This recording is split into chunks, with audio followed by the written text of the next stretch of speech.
Hello guys, good morning, જય શ્રી કૃષ્ણ. સવારમાં મારી ડ્યુટી હતી મોર્નિંગ, એટલે હું હોસ્પિટલે પહોંચી ગઈ હતી. આજે તો 2 ક્યાં વાગી ગયા કંઈ ખબર જ નહીં પડી. બહુ જ કામ હતું એટલા માટે. રસ્તામાં આવી શેરડીનો રસની લારી, તો મારે રસ પીવો હતો ફ્રેશ, એટલે હું રસ પીવા માટે બેસી ગઈ. આટલા ગ્લાસના 20 રૂપિયા લીધા. પછી મેં મારા ઘર તરફ નીકળી ગઈ. પછી મેં લિફ્ટનો વેઇટ કરવા માંડી, કારણ કે મને ઘરે દાદર ચડવાનો બહુ જ કંટાળો આવે.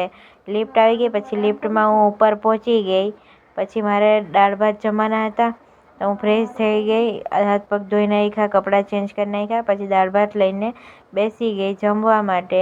બહુ જ કંટાળો આવતો હતો આજે. પછી હું દાળ ભાત જમી લીધા, પછી તો બહુ જ ઊંઘ આવે એટલે સૂઈ ગઈ હતી. પછી ઉઠીને પછી ફ્રેશ થઈને મારે બહાર જવાનું હતું, એટલે મેં અને મારી ફ્રેન્ડ અમે બંને જણા બહાર જવા માટે નીકળી ગયા. સોસાયટીના બહાર આવે ને એટલી ધૂળ ઉડે ને, એટલો કંટાળો આવે ને, ચંપલ તો આખા ધૂળવાળા થઈ જાય. પછી ટેલર પાસે અમારે કામ હતું, તો અમે અહીંયા પહોંચી ગયા. પણ ત્યાં ટેલર પાસે અમારું કંઈ કામ થયું નહીં, એટલે બીજા ટેલર પાસે નીકળી ગયા. હવે ત્યાં થાય કે ખબર નહીં.